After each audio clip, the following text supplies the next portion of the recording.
주제는 현상에 걸리지 않으려면이라는 내용입니다.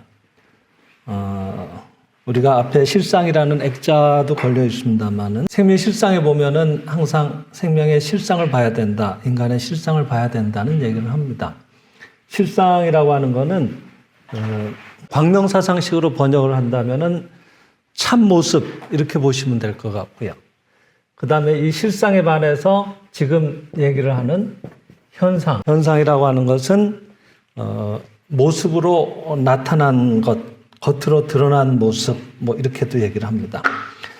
인간의 실상은 생명이고 영이고 신의 모든 좋은 것을 이어받은 위대한 존재라고 하는 겁니다. 그것을 종교적으로는 불성을 이미 그 안에 갖고 있다라고도 얘기를 하고 또 신성이라고도 얘기를 하죠. 신의 성품을 갖고 있다고 얘기를 하는데 도저히 이 드러난 모습, 현상을 봤을 때는 신의 자식이라고 보이기에는 너무 좀 마음에 들지 않는 내용들이 제법 있다 이 말이죠.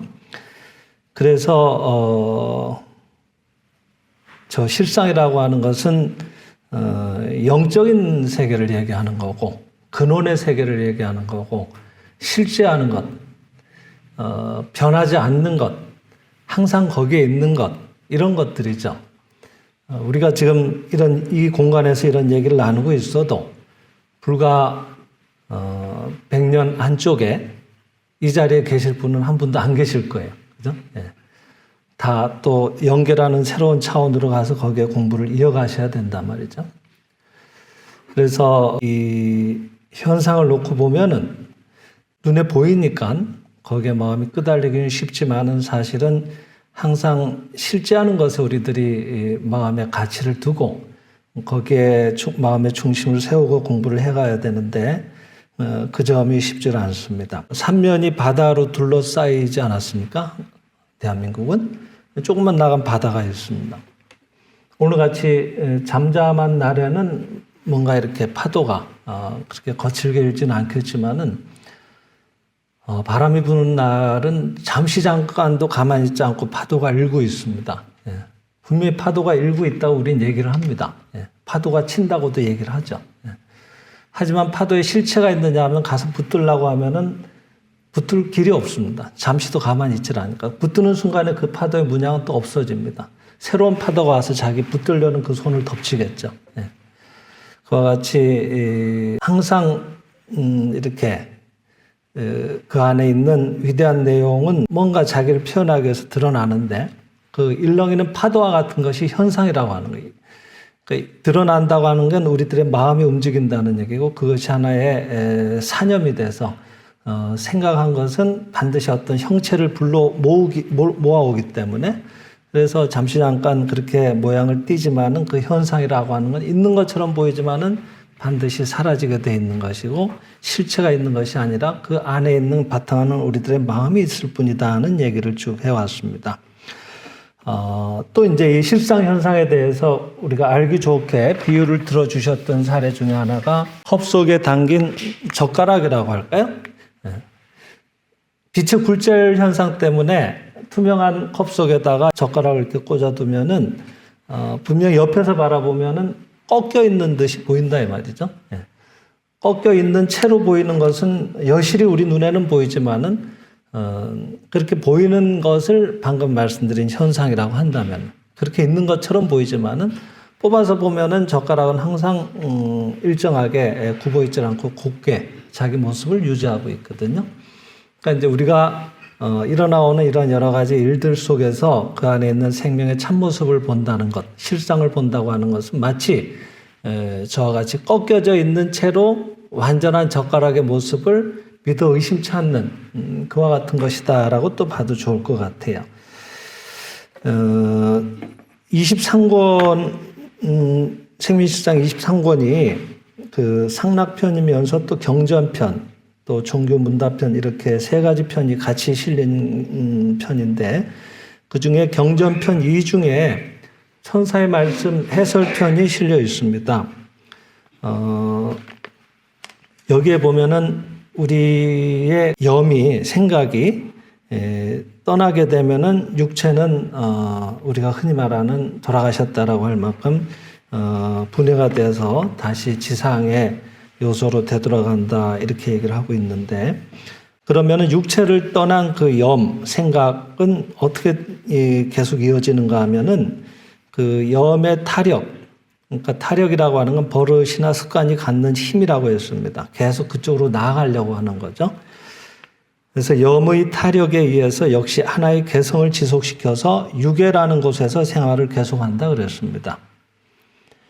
그리고 염이 그 생각이 정화됨에 따라서 그에 알맞은 높은 영계를 환경 속에 가작하고, 생각이 정화되는 정도에 따라서 훌륭해지는 정도에 따라서 그런 환경을 영계 속에서 가작한다 그랬습니다. 가작한다는 건 가짜로 만들어낸다 이 말이에요.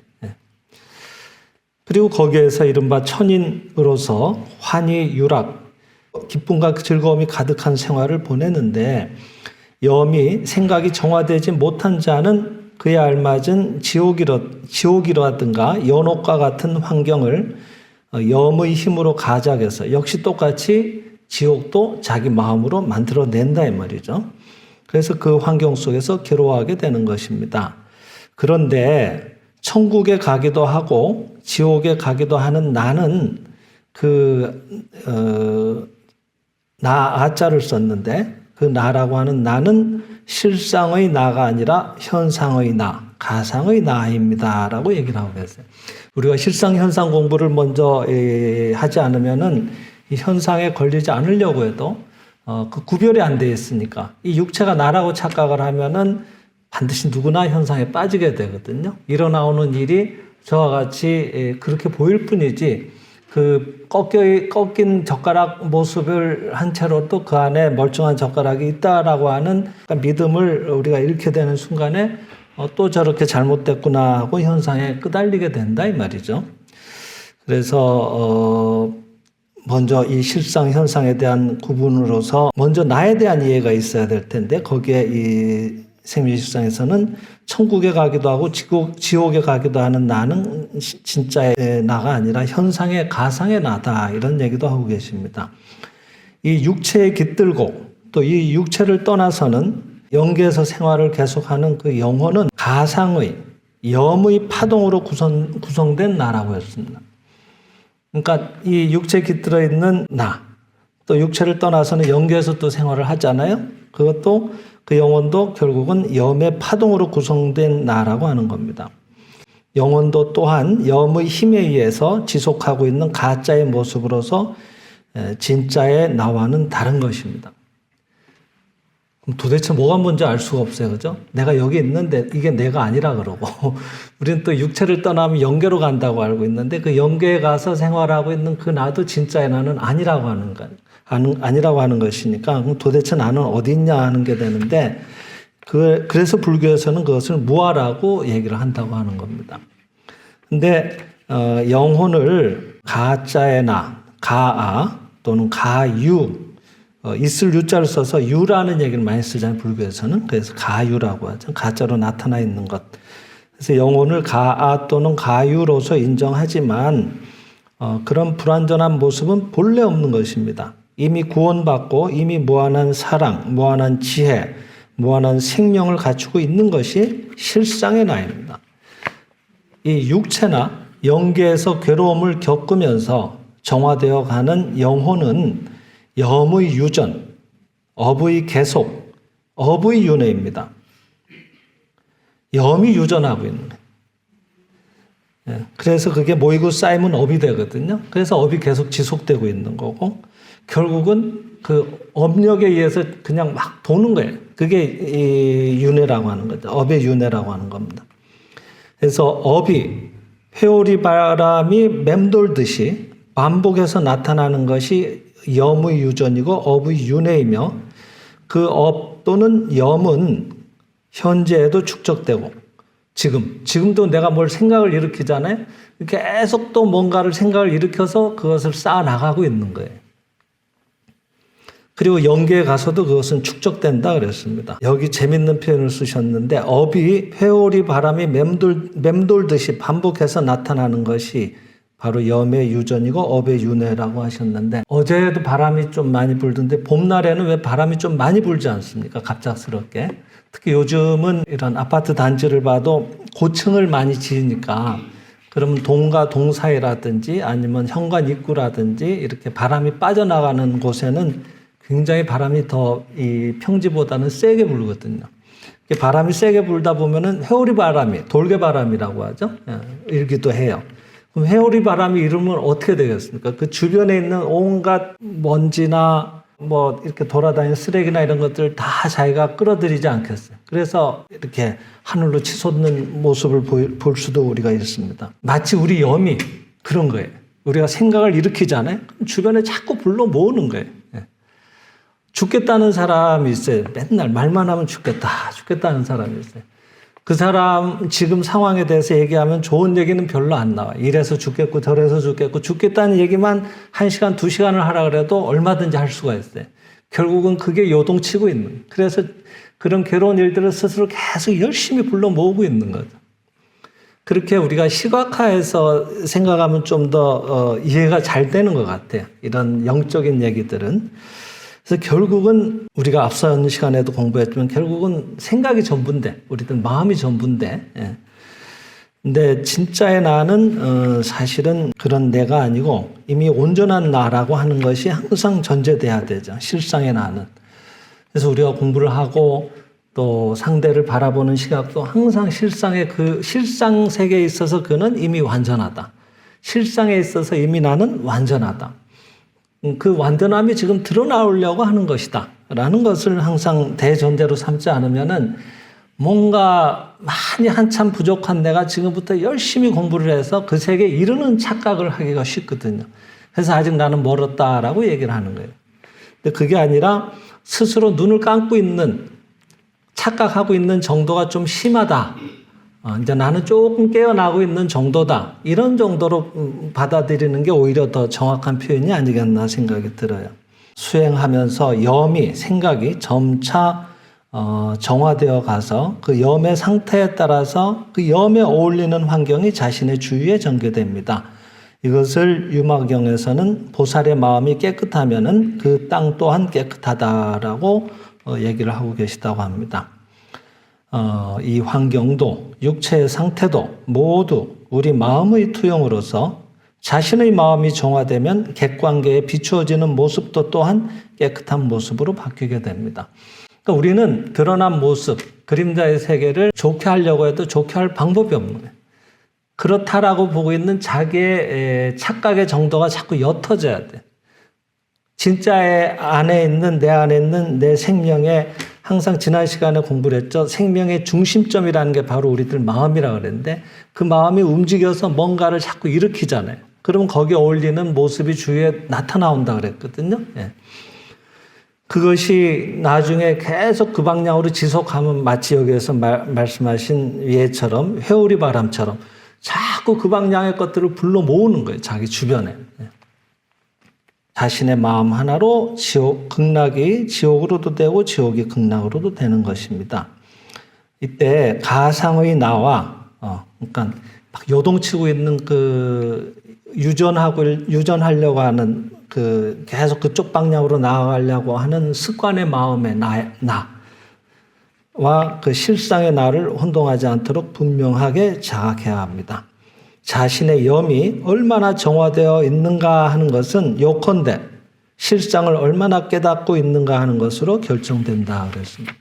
우리는 항상 생명의 실상이라는 책을 곁에 두고 우리들 안에 있는 본성, 우리 생명의 구체적인 내용에 대해서 자꾸 자각을 높이는 일들을 게을리하지 않으면 안 될 것 같습니다. 생장의 집의 가르침을 들으면 인간에게는 본래 죄가 없고 병이 없다는 것을 직접적으로 알게 되므로 지금까지 죄라든가 고민 같은 것은 순식간에 사라지고 실상의 세계에 쉽게 뛰어들 수가 있는데 지금까지 거의 모든 종교는 너무 죄라든가 악이라든가 번민 같은 것을 강조했기 때문에 인간 본래의 실상을 직접적으로 파악하기가 어려웠던 것입니다.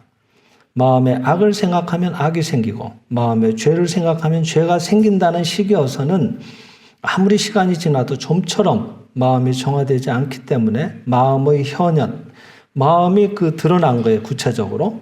그런 현현인 객관세계, 우리가 경험하는 이 현상세계도 좀처럼 정화되지 않았던 겁니다.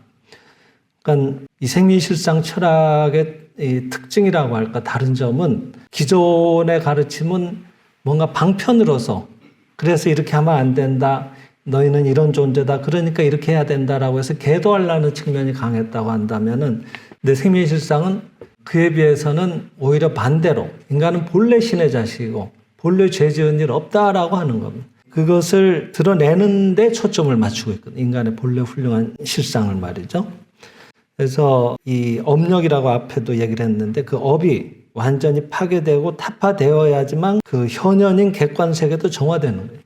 우리 안에 있는 실상을 망각하고 잘못된 마음을 일으켰던 것들이 하나의 힘을 지녀서 업력으로서 계속 지금도 작동하고 있는데, 그것이 타파될 때 현상세계도 비로소 정화가 되는 건데, 업을 타파한다는 문제는 업을 하나하나 조금씩 파괴해가는 방법으로는 아무리 시간이 지나도 파괴하기가 어렵다 그랬습니다.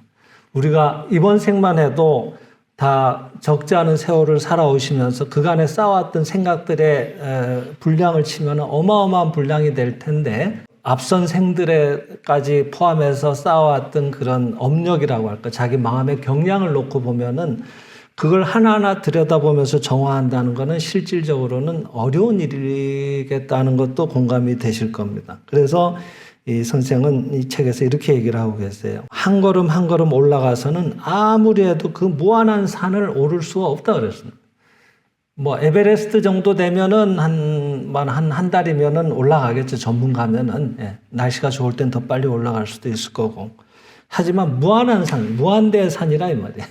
그것을 한 걸음씩 올라서는 올라갈 길이 없다 그랬습니다. 그럴 때 어떻게 해야 되느냐? 단숨에 정상으로 날아오르라 그랬습니다. 단숨에 정상으로 날아오른다고 하는 것은 실상 속으로 뛰어들라라고 얘기를 하고 계십니다. 바로 실상 속으로 뛰어들라고 하는 거예요. 천리교라고 아시죠? 그 천리교에 교조되는 분은 천리교에 대해서 천리교의 가르침이라고 하는 것은 예하면서 기어 올라가는 가르침이다라고 말씀하셨다고 합니다. 거기에 대해서 이 교조의 말을 어떻게 생각하는가 하고 천리교 그 회원들한테 물어봤더니 대다수의 신도가 이것을 자력적 구원으로 해석을 하더라는 거예요. 자력적, 한 계단 한 계단 올라가면서 자기가 구원을 향해서 나아가는 거예요. 그래서 자력적 구원으로 해석해서 한 발 한 발 노력하고 선행을 쌓아서 구원의 계단을 밟아 올라가는 것으로 해석하고 있는 듯 보였다고 하는 거예요. 선생님이 물어보니까. 근데 이 해석도 전적으로 잘못된 해석은 아니지만은 나 같으면 이렇게 해석을 하겠다라고 하시면서 이 다니구치 선생은 이렇게 얘기를 하고 계세요. 신께서는 우리의 어버이이심으로 자 오너라 모두 구원해 주겠다 하고 말씀하시며 자비의 손길을 벌리고 계십니다. 그러므로 한 발 한 발 선행을 쌓아 차근차근 신에게 올라가지 않더라도 자 오너라 하고 부르실 때 순진하게 예 하고 신의 무릎으로 뛰어오르면 됩니다 하시는 거예요. 구원해 주겠노라 하고 손을 벌리시면은 예 그렇습니까 하고 단숨에 신에게로 달려가서 그 품에 안기는 가르침이라고 나는 해석하겠다고 하시는 거예요. 예. 그래서 거기에 비해서 이 생명실상의 철학은 타력신앙이라고 봐도 좋아요. 보통은 소승의 가르침은 대체로 자력적인 측면이 강하다고 하면 우리는 타력적인 신앙인데 거기에 하나 전제가 붙어요. 자력에 비해서 타력인데 우리는 절대 타력인 거예요. 그러니까 신뿐인 거예요, 사실은. 실상뿐이고 일체의 현상적인 것들은 있는 것처럼 보이지만은 아까 말씀드린 겉으로 일고 있는 파도와 같은 잠시 잠깐의 우리들의 습관의 마음들이 그것을 불러일으켜서 그런 것처럼 보일 뿐이지 영원히 굳어진 조각상처럼 거기에 이렇게 고정되어 있는 파도는 없듯이 현상이라고 하는 건 있는 것처럼 보이지만은 사실은 우리가 잘못된 실상을 망각하고 있을 때 일어난 잠시 잠깐의 허상이라고 하는 거죠. 그러니까 오로지 신뿐이고 실상뿐이고 신은 사랑이시고 또 일체 좋은 것의 전부이니까 선뿐이니까 그러니까 저희들은 선이론의 철학이고 신이론의 철학이고 유신론이죠. 그래서 지금 실상을 자각하고 실상 속에 뛰어들기만 하면 이미 거기에 천국은 있습니다. 이것이 단번에 신의 품으로 뛰어든다고 하는 것입니다. 일일이 염을 정화하고 우리들 생각을 말이에요. 하나하나 정화하고 화가 치밀어도 화를 내서는 안 된다. 화내면 또 뭔가 좋지 않은 일이 온다라고 내 마음이 또 어두워지지 않는가 하고 그것을 피하고 괴로움을 억누르면서 한 걸음 한 걸음 산에 올라가겠다고 해서는 밧줄을 쥐고 있을 때는 모르지만 일단 쥐었던 손을 놓기만 하면 천길낭떠러지로 떨어져 버리고 맙니다. 그렇게 되면 도저히 구원의 길이 없다 그랬습니다. 그럼 어떻게 할 거냐? 단번에 본래 화나는 일 없는 실상 속으로 뛰어들기만 하면 바로 화의 상념은 사라져 버립니다. 그래서 저희들이 이 한국교무사 TV에서도 그 영성을 깨우는 명상이라고 해서 진리의 음창 중에 기도문들을 계속 올려드리고 있습니다. 그 진리의 음창에 실린 기도문들을 잘 보시면은 이미 있는 완전한 세계를 주신 것에 감사하는 기도가 대부분 바탕에 깔려 있어요. 그러니까 여기서 말하는 화를 내게 만드는 상대도 없고 그 화를 내게 만드는 상대가 있다고 보고 거기에 또 말려들어서 같이 고민하는 나도 본래 없다라고 하는 걸 전제로 삼고 있다 이 말이죠. 그게 실상세계로 뛰어든다는 거예요.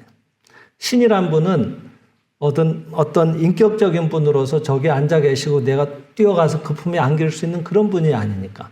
지금도 내 안에 나를 살리고 계시고 우주에 충만해 계시는 이 우주의 근본이니까 항상 함께 하시는 거죠. 인격적인 분은 아니지만은. 그러니까 그 절대적인 힘을 믿고 거기에 전적으로 맡기는 걸 말하는 그게 절대 타력이라는 거죠. 그래서 이 절대 타력의 신앙이 믿음이 바탕에 깔려있지 않은 채로 어줍지 않은 감사행을 하거나 상대의 실상을 예배한다고 해도 그게 잘 안 되는 거예요. 이미 완전한 세계에 대한 확고한 믿음을 바탕으로 해서 일절의 일말의 의심도 없이 그 안에 온전히 자기를 맡기듯이 그래 저거는 그냥 그렇게 보일 뿐이야. 지난날 뭔가 이런 일들이 있을 일들이 있었어. 자기가 막 맴돌이 회오리 바람 치듯이 이렇게 업력을 굴리고 있으니까 거기에 말려 들어와 가지고 자기가 불러들인 거다. 내가 불러들인 모습이다. 이렇게 보는 거죠. 암만 회오리 바람이 치고 있어도 그 돌게 하는 근본적인 마음의 요동침이 쑥 사라지면 마치 회오리 바람이 불게 하는 그 힘이 다 떨어지고 나면 쑥 가라앉으면은 그 치고 있었던 그래서 활개치고 있었던 먼지바람이나 쓰레기가 올라가던 그런 일체 모습도 순식간에 쓱 사라지고 본래 자리로 되돌아가듯이 없어져 버리는 거죠. 내 마음이 요동친 결과거든요. 실상 속에는 본래 화나는 것이 없기 때문에 실상을 깨달으면 화는 저절로 해소되어 버립니다.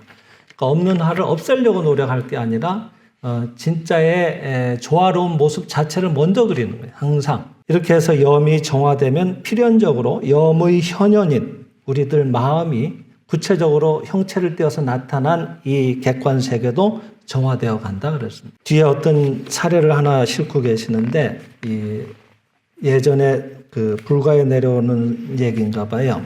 선종의 어떤 스님이 동행자하고 어떤 신도인가 보죠. 길을 같이 걸어가는데 어떤 장소에 이르니까 강이 있어서 길을 막고 있는 거예요. 길을 건너가야 되는데 길이 거기서 끊겼어요. 근데 다리도 없고 근데 물은 허리까지 올라오고 강의 깊이가 꽤 깊어요. 그러니까 어떻게 건너갈까 하고 망설이고 있는데 마침 또 젊은 아름다운 여성이 거기에 강을 건너지 못해서 쩔쩔 매고 있는 거예요. 그때 이 스님은 자, 내 등에 업히시오 하고 자기 옷을 숭숭 이렇게 걷어 올리더니 여인을 냅다 등에다 업고 강을 건너들인 거예요. 그러니까 동행자는 건너가니까 자기도 뒤에 따라와서 강을 건너긴 했는데, 야, 스님이 어떻게 저렇게 젊은 여성을 등에 업고 저렇게 할 수가 있는가 하고 이제 그게 계속 마음에 걸렸던 거예요. 그래서 강을 건너와서 이제 다시 갈 길을 가는 중에 이 동행자가 스님한테 따지듯이 묻는 거예요. 어떻게 그 스님 신분으로 그렇게 젊은 여성을 등에 업을 수가 있습니까? 하고 물으니까 스님 얘기가, 자네는 아직도 그 여인을 등에 업고 있는가? 나는 벌써 내려놓은 지가 한참인데 하고 얘기를 했다는 거예요. 그때 동행자도 크게 깨달았다는 얘기를 싣고 계십니다. 그러니까 스님은 여인을 업어드린 게 아니라 난처해하고 있는 한 분을 그냥 이렇게 도움을 드린 거예요. 그리고 그것으로 잊어버린 거예요. 근데 이 동행자는 여성으로 본 거죠, 자기는. 그래서 스님이 여성을 업을 수 있는가 이렇게 그것을 마음으로 심판했던 거죠. 이런 예를 들면서 이 저자분은, 샘일상 저자분은 이렇게 얘기를 하세요. 우리 마음이 죄를 업고 있는 것도 이와 마찬가지로서 나는 죄인이다, 죄인이다 하고 생각하는 사람은 언제까지나 죄에서 벗어날 수가 없다 그랬습니다. 아무리 자신을 책망하고 죄를 씻어보려고 몸부림쳐도 마음속으로 언제까지나 그 죄를 업고 있다면 우리는 그 죄로부터 자유로울 수 없다 그랬습니다. 그러니까 죄를 벗지 못하니까 계속 마음으로 붙들고 있으니까 그 죄의식으로 인한 처벌에 해당되는 내용을 자기가 자꾸 불러들이는 거예요. 생장의 집에서는 어떤 죄를 범했다고 하더라도 일단 강을 건너고 나면 등에서 바로 내려놓아 버립니다. 일단 내려놓았으면 다시는 업지 않아야 합니다. 내 마음대로 가라 하고 네 갈 길 가라 하고 그냥 밀쳐버리고 다시는 업지 않는 것입니다. 그와 같은 생활이 이런 광명사상식의 생활이 돼야 되지 않느냐는 얘기를 하고 계십니다. 그래서 이어지는 경전에서도 그렇게 얘기를 하세요. 그래서 너희들 마음속에 항상 완전엄만 청정한 실제 모습을 그려라. 무슨 일이 있어도 항상 완전엄만 무병한 성신의 자녀의 모습을 생각하라. 사람은 성신의 자녀로서 그 밖에 아무것도 아니다 그랬거든요. 이와 같은 실상에 이렇게 전념하는 이런 생활이 돼야 되는데, 이런 얘기를 들으면은 또 마음이 어떤 중심을 잡다가도 또 자꾸 이렇게 현상이 끄달리게 되는데, 오늘 이런 얘기를 통해서 한번 전 현상이고 결국 다 내가 불러 모아놓은 것들이고 있는 것은 오로지 실상뿐이다 하는 것을 또 뭔가 마음에 새기셨으면 좋겠습니다. 그리고 이제 이런 얘기를 나눠도 우리가 관념적으로는 그래 다 들어서 아는 얘기야 라고 생각도 되기도 하고, 그럼에도 불구하고 여전히 그 사람이 정말 믿게 느껴지거나 그 상황이, 지금 상황이 도저히 이건 내 힘으로는 어떻게 감당하기 어려워. 지금 이 상황 속에서 내가 어떻게 실상을 보지? 그 안에 완전한 모습을 어떻게 보지? 하고 망설이게 되는 경우가 많이 있어요. 근데 사실은 앞에도 계속 반복된 얘기지만은 그 얘기는 결국은 그렇게 보는 내 마음이 아직 거기 여전히 울리고 있는 거예요. 내가 그렇게 봐왔던 그 결과물이 거기에 있는 거예요. 대표적인 예가 부부 간에 이렇게 마음이 맞지 않아서 하는 얘기 중에 당신은 늘 그래. 그런 얘기를 자주 써요. 근데 잘 보면은 늘 그렇다라고 보는 자기 마음이 안 바뀌고 있는 거예요. 그러니까 누구하고 싸우고 있는가 하면은 결국 자기 마음속에 있는 배우자에 대한 자기 믿음과 싸우는 거라서, 그러니까 부부싸움은 진짜 어려운 게, 부부하고 싸우는 것 같아도 상대방하고 싸우는 것 같아도 자기 믿음하고 싸우고 있어서 자기 생각이 바뀌기 전까지는 안 끝나요, 이게. 내가 그렇게 얘기를 하면 상대는 또 당신 날 그렇게 보고 있잖아 라고 또 얘기를 하고, 그게 도돌이표처럼 계속 그 사람도 또 나를 그런 식으로 보고 있고, 그러니까 안 끝나는 거예요. 한쪽이라도 제대로 봐야 돼. 상담 중에 있었던 얘기인데, 이제 방금 얘기 드린 이 실상 현상에 대한 거를 개념적으로는 파악이 되는데도 지금 일어나오는 일이 정말 실상에 있어서 완전하다라고 보기에는 너무 이런 일들이 반복되고 어떻게 받아들여야 될지 잘 모르겠습니다 하는 경우가 있더라고요. 이분은 최근에 직장에서 해고가 됐는데 나가라 그래가지고. 근데 늘 마음에 불안이 있으세요. 항상 뭔가 빼앗기는 느낌을 받으시는 거예요, 이분은. 왜 그런가 하고 봤더니 본인도 이런 마음 공부라는 걸 하셔가지고 어느 정도 원인은 짐작하고 계시더라고요. 어릴 때 쌍둥이로 태어났는데 위에 오빠하고 또 자기네들 쌍둥이하고 연년생이에요. 그래서 그러니까 둘 다 여형제인데, 근데 이 언니가 몸이 또 태어나면서 안 좋아가지고 부모님이 오빠하고 언니를 돌보느라고 연년생이다 보니까 오빠하고 자기네 이 쌍둥이가 그러니까 부모로 봐서는 거의 새 쌍둥이를 키우는 느낌인 거예요. 감당이 안 됐던 거죠. 그래서 시골에 계신 할아버지 할머니한테 맡긴 거예요, 자기를. 그러니까 언니만 이제 부모하고 어려서 성장을 했고, 이제 또 병치를 좀 하다 보니까 좋아졌겠죠, 언니도. 예. 그래서 이제 감당을 할 수 있을 무렵에 시골에서 이제 다시 부모님 곁으로 돌아온 거예요. 근데 문제는 이분은 어려서 태어나자마자 얼마 안 있어서 할아버지 할머니 손에 컸기 때문에 이분이 보기에는 할아버지 할머니가 부모인 거예요. 그렇지 않겠어요? 태어나자마자 얼마 안 있어서 그분 손 밑에 컸으니까. 근데 아니야, 네 진짜 부모는 여기가 진짜 부모야 하고 가야 돼 하고 그 할아버지 할머니로부터 다시 본가로 돌아올 때 그렇게 울었다 그러거든요. 어린 마음에 부모를 잃는 것 같은 느낌 아니겠어요? 그래서 그런 마음에 상처가 있었더라고요. 그리고 그렇게 어린 나를 어려서부터 조부모 손에 키우게 하고 그런 것들이 나한테 많은 정신적인 영향을 미쳐서 내가 이렇게 늘 뭔가 심정적으로 불안하고 괴로운 일들이 반복되고 있다는 것들은 짐작을 하신 것 같아요. 마음 공부를 하는 중에. 그래서 그 부모님을 이해하려고도 노력을 했다 그러시더라고요.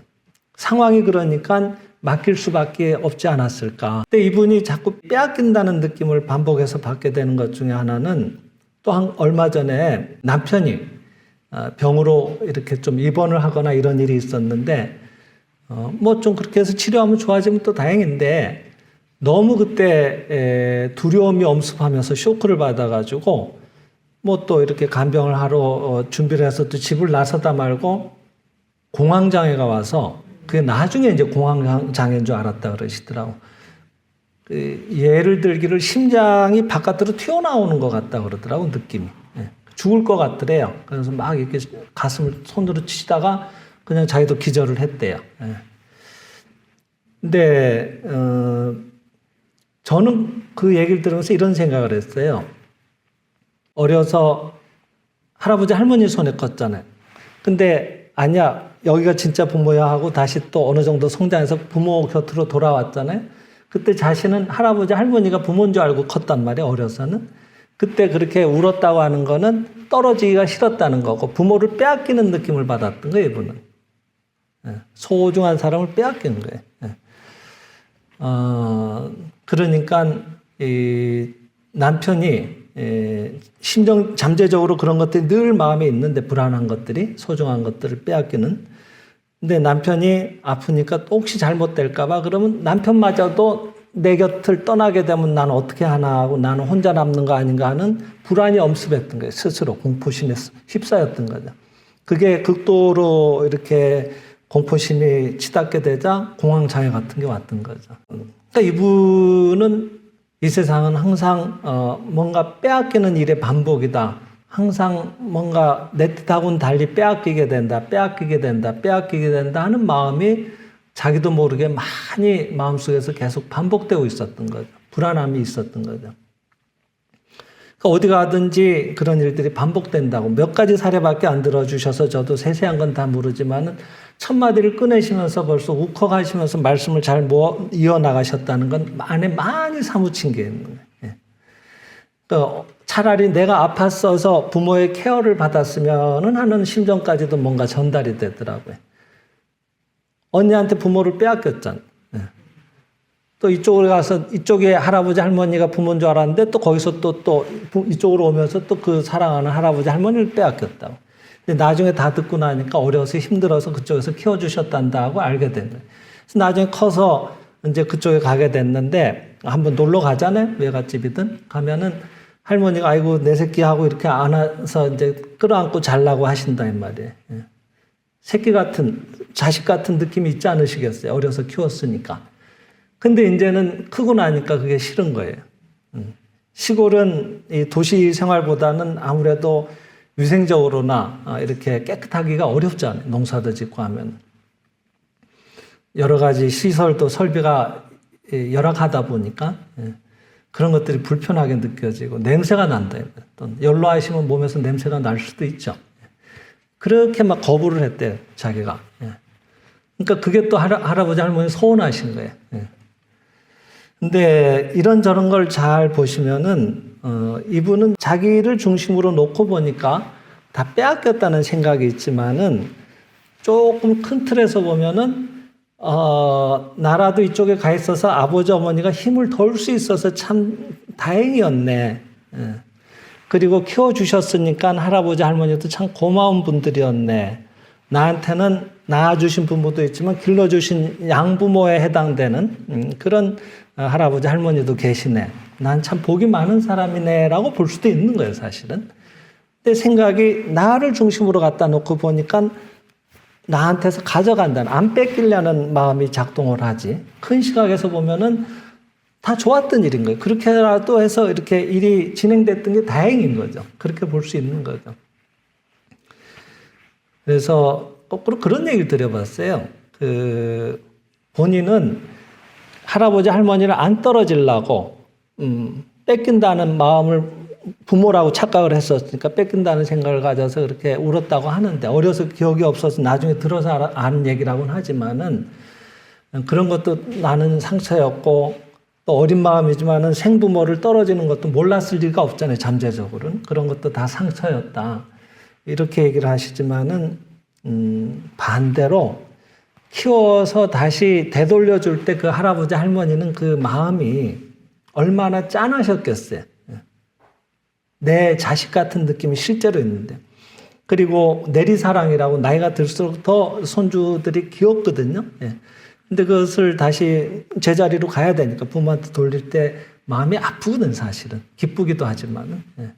근데 다시 찾아왔을 때 할머니 냄새 난다고 이렇게 거리를 둘 때는 또 그게 얼마나 마음에 말씀은 안 하시지만 상처가 되지 않겠냐는 거예요.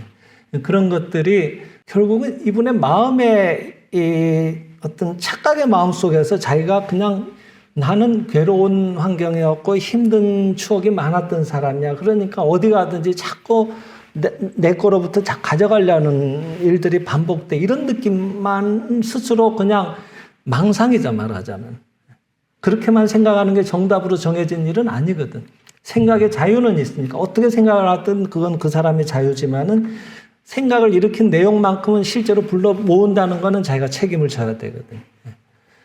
근데 그렇게 보는 것만이 옳은 게 아니었다는 거를 그날 같이 이렇게 얘기를 나누는 중에 그분이 아셨어요. 아, 나는 내 생각만 얘기를 했지, 내 기분만 그렇게 생각을 해왔지, 할아버지 할머니가 마음 아팠을 거는 생각을 그날 제가 못 해봤네요. 그런 얘기는 처음 듣습니다. 그러면서 깜짝 놀라시더라고요.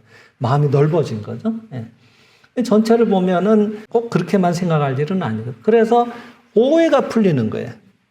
뺏겼다, 이게, 아니었네 하고 가라앉았네. 그럼 제자리로 돌아가지 않겠어요? 그리고 내가 오히려 더 기쁨을 드리는 우리의 말하는 이 근본에서 오는 실상의 마음, 신의 자식다운 마음, 넓은 마음, 전체의 마음, 다 하나로 이어져 있는 영적인 생명의 세계를 같이 살고 있으니까. 그런 것들이 이어지고 나면은, 마음이 편해지지 않겠어요, 이분이. 앞으로 그래서 아마 많은 변화가 있을 거라고 생각이 되는데, 그러니까, 꼭 그렇게만 봐야 될 건 아니었던 거예요, 사실은.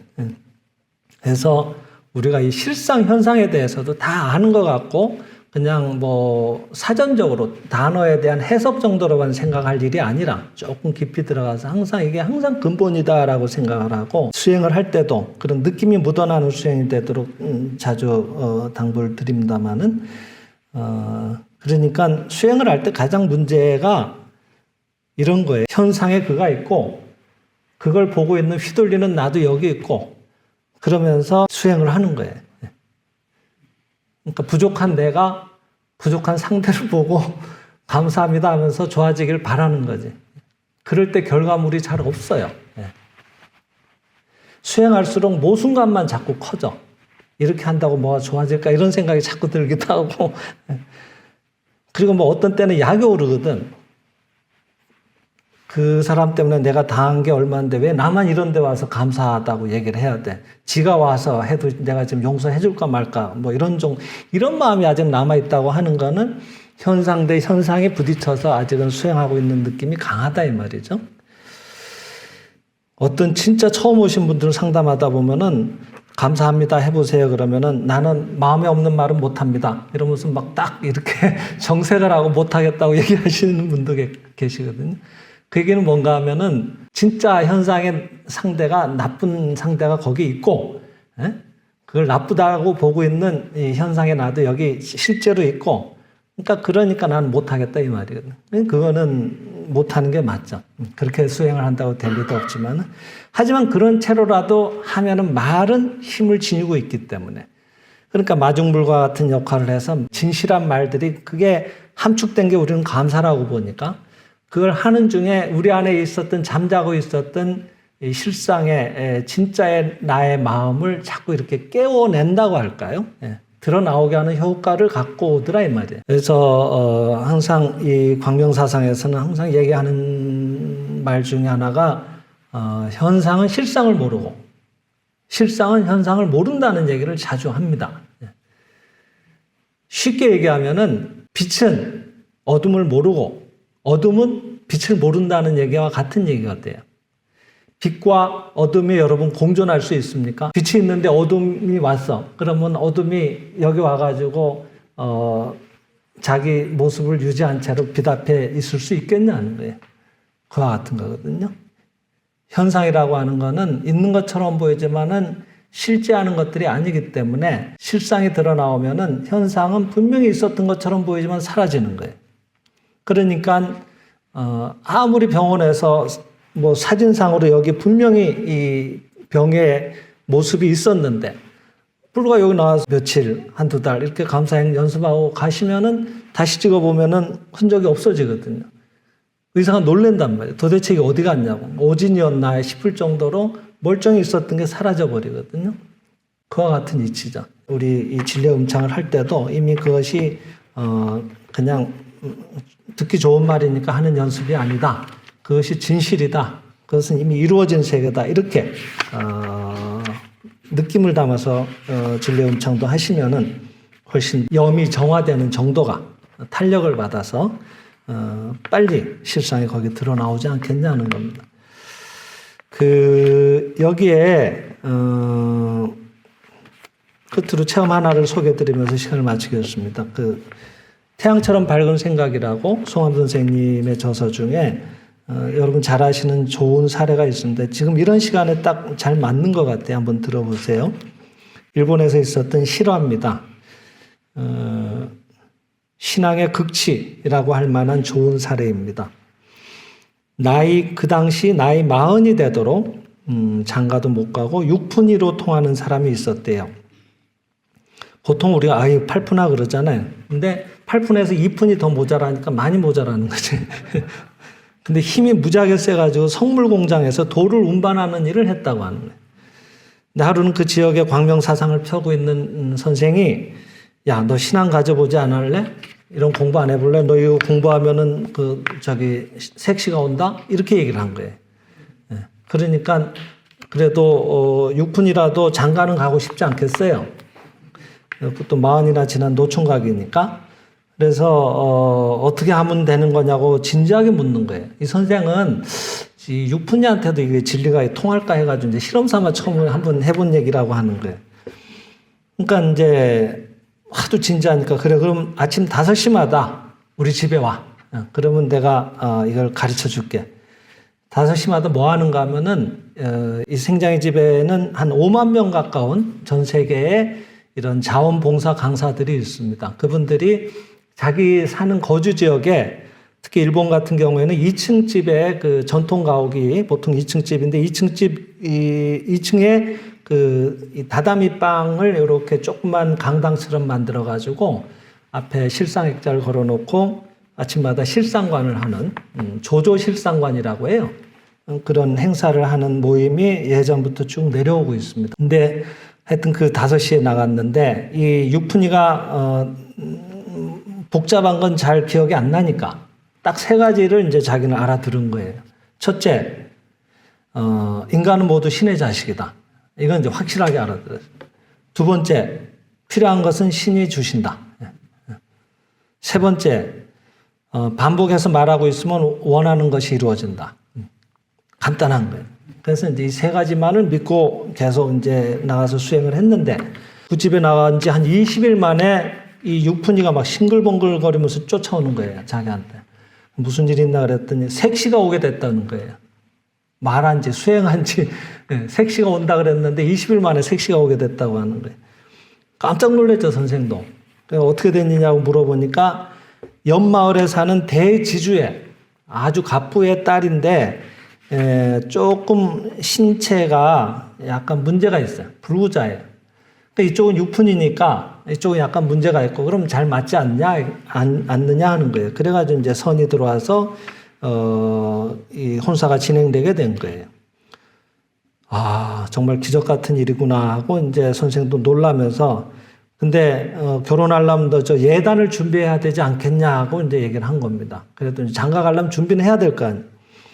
그랬더니 이 유푼이니까 아까 뭐라 그랬죠? 필요한 건 신이 주신다 그랬잖아요. 2번째 믿은 게. 그러니까 신이 주시니까 걱정할 필요 없다고 하는 거예요. 그러니까 이게 선생이 이제는 유푼이하고 말도 안 통하지. 야, 이거 뭐 하는 수가 없다. 이거 내가 벌린 일이니까 내가 책임을 지자 하고 준비를 하려고 하는데 또 다음날 유푼이가 막 좋아서 쫓아오는 거예요. 장가 간다 그랬더니 그 성불 공장에 나간다 그랬잖아요. 공장 주인이 그 예단 내가 해줄게. 잘 됐다 그러면서 예단도 다 준비가 됐다는 거예요. 이제는 막 처음에 얘기했던 선생이 등에서 막 식은땀이 막 나는 거예요. 누가 선생인지 모르겠는 거예요. 자기는 농담 삼아 했던 얘기인데. 그래서 그때 이 선생이 크게 느끼셨다고 하는 거예요. 저와 같이 의심 없이 믿어야 한다. 저게 바로 신앙의 극치구나 하고 무한한 감동을 느꼈다고 하는 겁니다. 그래서 이제 혼례를 치르려고 이제 신부가 왔어요. 예전에는 왜 이 결혼 날 잡아놓고 그날 결혼식 날 신부가 오지 않았습니까? 예전엔. 일본도 그랬던가 봐요. 뭐 가마를 타고 왔는지 하여튼 왔는데 신부가 그날 처음 봤는데 이 선생도 이게 사람이 아닌 거예요. 괴물이에요. 안면 이게 신경 쪽에 문제가 있어가지고 경련이 자꾸 일어나는데 이 한쪽 눈이 양쪽으로 일자가 이렇게 돼야 되잖아요. 옆으로. 근데 이 사람은 세로로 일자인 거야. 한쪽 눈이. 경련 때문에. 근데다가 입술이 완전히 일그러진 데다가 문제는 사흘에 한 번꼴로 간질을 해가지고 뒤로 자빠지는 거품 물고. 이게 살 수가 있는 상태가 아닌 거예요. 온전하지가 않은 거예요. 그러니까 유푼이한테 보냈지. 대지주의 딸인데. 그러니까 막 선생이 막 유푼이를 별실로 끌고 가가지고 야, 저게 어디 신부냐. 괴물이지 하고 막 큰일 났다고 그런 거예요. 그랬더니 유푼이가 이해가 안 된다는 표정으로 괴물이 어디 있나? 모두 신이다 이러는 거예요. 배운 대로. 그러니까 신의 자식이라 그랬으니까 신 이해는 없다라고 정해버린 거지 이 사람. 야, 그래도 그렇지 저건 병이 좀 심하잖아. 보통 병이래야지 그러면서 그랬더니 병이 어디 있나고 또 묻는 거예요. 그러니까 이제 뭐 이 유푼이하고는 말이 안 돼. 온전히 믿고 있으니까. 신의 자식으로 믿고 있고 병 없다라고 믿고 있으니까 뭐 지상 최고의 신부인 거예요, 이 유푼이한테는. 그래서 이제는 유푼이의 말도 맞다. 병도 괴물도 본래 없는 거다. 있는 건 신뿐이다. 근데 어떻게 하면 이 실상이 신의 완전한 모습이 드러나오게 내가 도움을 드릴까 하고 궁리를 하는데 조상공양이 생각이 나는 거예요. 간질은 대체로 영계에서 발작하실 때 그 정신적인 영향을 깊게 받고 있는 자손 중에 누군가가 같은 시간에 발작을 하거든요. 예. 히스테리로 넘어지는 분들하고 달라요. 히스테리로 넘어지는 분들은 이렇게 주변에 다칠 거 없나 이렇게 봐가면서 지가 알아서 싹 이렇게 얌전하게 잘 넘어져요.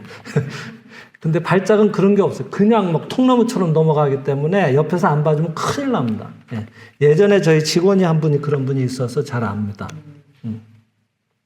그분도 공양 올리고 많이 좋아졌죠. 그래서 조상 공양을 올렸는데 일주일 만에 신부가 본래 모습이 돌아온 거예요.